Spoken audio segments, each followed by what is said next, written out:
Hi guys, welcome to our last library class. I'm going to miss you so much. I hope you have a beautiful and wonderful summer.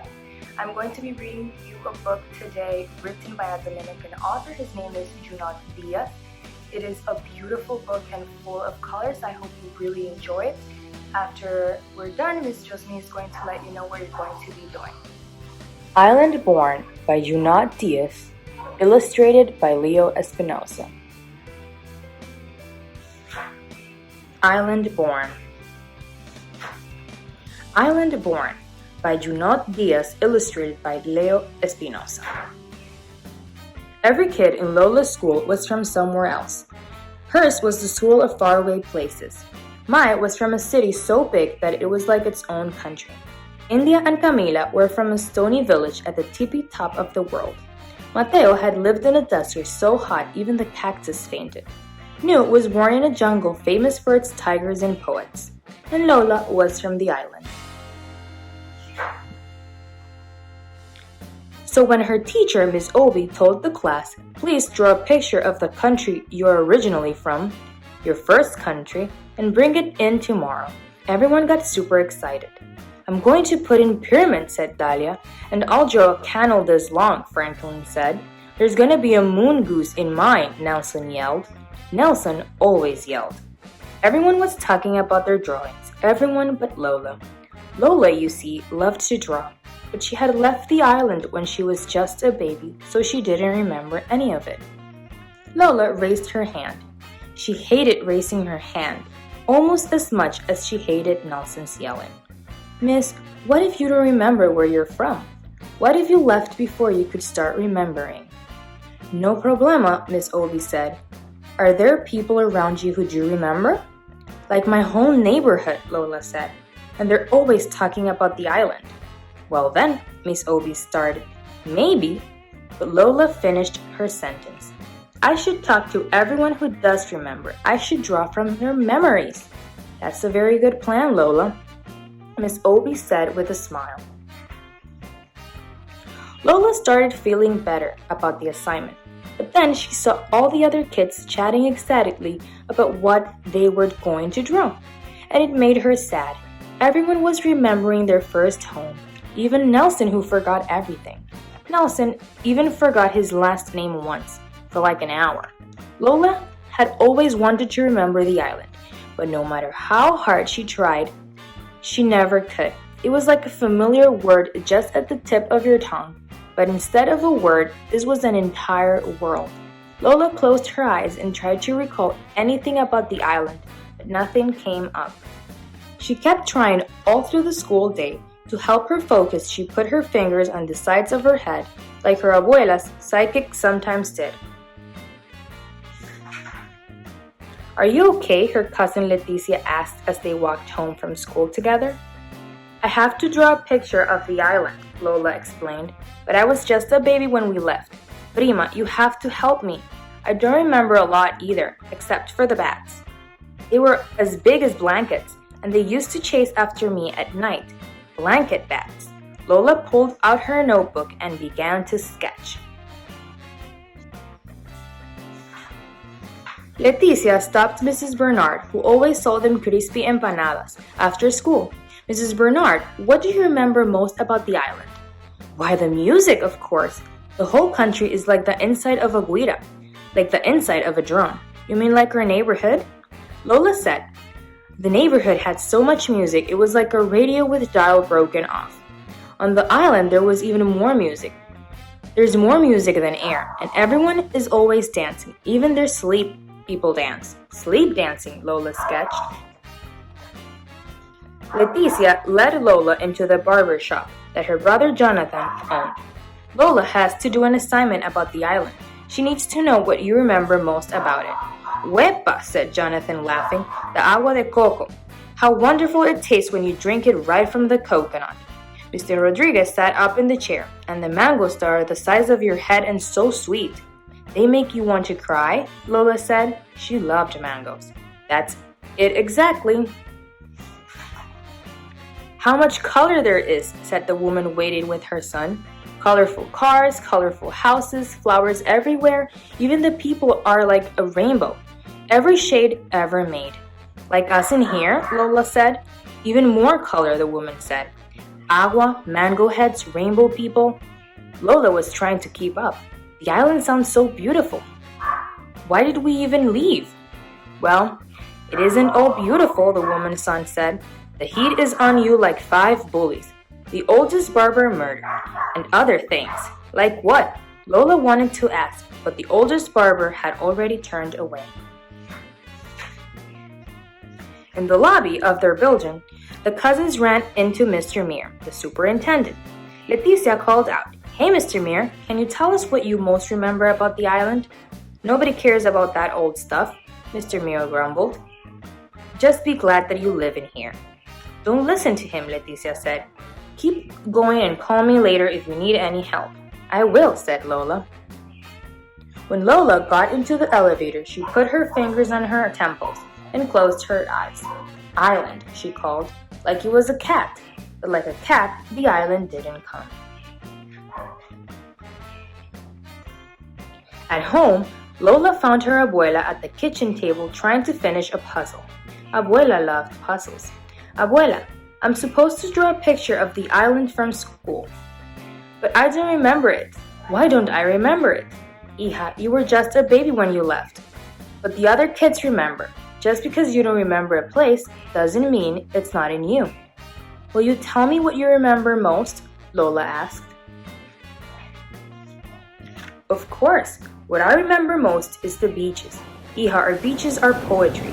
You know when you hear your favorite poem? That's how it is to be on our beaches. Fish jump from the waves into your lap, and at sunset sometimes the dolphins will come out of the water to bow good night. And up north, where I'm from, there are even whales in the surf. Beach poetry, dolphins, surfing whales." Lola sketched as fast as she could. Lola's mother stuck her head in from the kitchen. "Hija, what I remember most is the hurricane that hit the island right after you were born. Like the biggest, baddest wolf of all, it huffed and puffed and blew thousands of houses into the sky."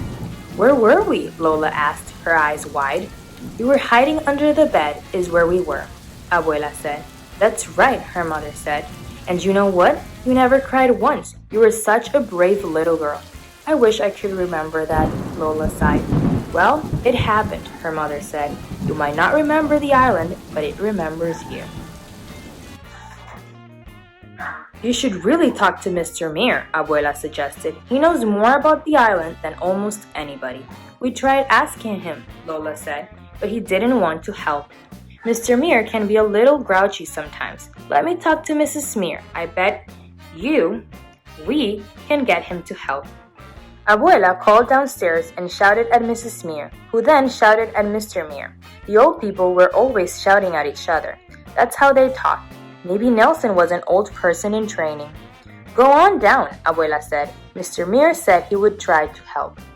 Lola was a little nervous, but that didn't stop her from knocking on the super's door. Mrs. Mir let her in. "Look how big you've gotten." "Lola, Mr. Mir is in the workshop. Go right on in."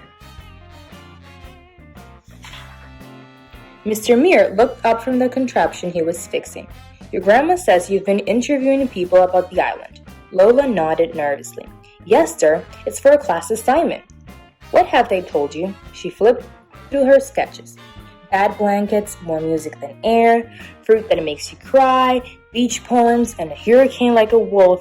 "I see," Mr. Mir said. "So no one told you about the monster." Lola's eyes got white. She shook her head. "No. Even those who know don't always want to talk about him." Mr. Mir turned toward the old worn map he had of the island. "Our island has always been a beautiful place. It was when I was your age, and it is today. But even the most beautiful places can attract a monster. A long time ago, long before you were born, that's exactly what happened. A monster fell upon our poor island. For once, Lola's pencil didn't move. It was the most dreadful monster anyone had ever seen. The whole island was terrified, and no one could defeat it. It was just too strong. For 30 years, the monster did as it pleased. It could destroy an entire town with a single word and make a whole family disappear simply by looking at it. Lola's curly hair was uncurling with fear. Did you see the monster, Mr. Mir? Yes, all the time. Were you scared? We were all very scared.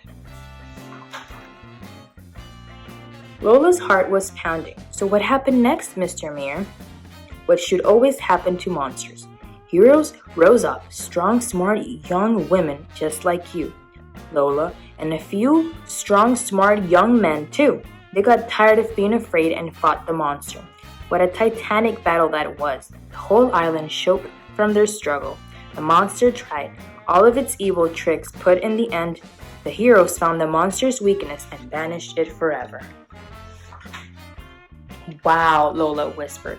What happened to the heroes? No one knows really. It was long ago. Mr. Mir took off his glasses and sighed. Anyway, you should get back upstairs. It's getting close to dinner time. Thank you, Mr. Mir, Lola said. Thank you for all your help. How did it go? Lola's mother asked. It was really good, Lola looked at the blank page in her hands. Lola spent the rest of the night drawing the island. She started out with one page, but she needed more room, so she added another page and then another, and soon she had a book. She worked through dinner, and she worked in bed, and was just finishing the last touches on the cover when her abuela came in to check on her. Abuela picked up a drawing of the final battle, and she got really still. Abuela, did you know about the monster? Of course, hija. Why do you think so many of us are here in the north? Lola put her arms around her abuela. You must have been so scared. Sometimes we were, her abuela whispered, but we were always brave. The next day, it snowed. Lola put on her scarf and boots and stuffed her assignment under her coat. Bendición, mami, bendición, abuela, bendición, hija, they both called. Good luck. Mr. Mir was pushing garbage can against the curb. Thank you, Mr. Mir, slayer of monsters, he laughed. Good luck, Lola, daughter of heroes. In class, all the students were buzzing about their pictures. Nelson's mother had baked cupcakes for everyone, so it was like a little party. Miss Obi hung the drawings on the wall. Now our classroom has windows, she said. Anytime you want to look at one another's first homes, all you have to do is look out the windows. Then Miss Obi reached Lola's desk. So how did it go, Lola? Were you able to remember anything? I tried really hard, but nothing came, and that made me feel bad. But then I realized that I don't have to feel bad, because even if I'd never set foot on the island, it doesn't matter. The island is me. Nelson snored. That is so corny. It is not. Nelson, be nice, Miss Obi said. She and the other students gathered around Lola's desk. Nelson made sure he got really close so he could see everything. Lola suddenly got nervous. Go ahead, Lola, show us. Okay, Lola said. Taking a deep breath, she opened her book. And out burst the island.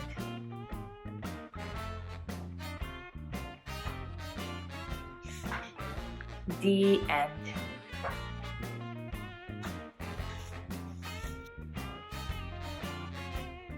Hi guys, how are you? It's so good to talk to you again, and I hope you all enjoyed the story that I'm gonna read to you as much as I did. I really like this story because it teaches me that I should love more my roots, more my nationality, and who I am. So as you can see, today we're gonna do something different. I want to know you more. I'm from Dominican Republic. I am Dominican, but I want to know who you are, your nationality, your roots. So I want you to create or draw something that represents your country and your nationality. If you're from Spain, draw something that represents that you're from Spain. So remember, if you need help, you can always ask your parents for it. I will wait for you. I'm so excited, and remember, be creative and have fun. Hi guys, once again, I'm really excited to see all of your drawings and creations from your different nationalities. I forgot to tell you that I will be posting some stories for you to listen here on my YouTube channel. So if you're bored and you want to listen to a story, here is the place for you to do so. As I said, I'm going to miss you very much, and I will see you in our next one. Bye!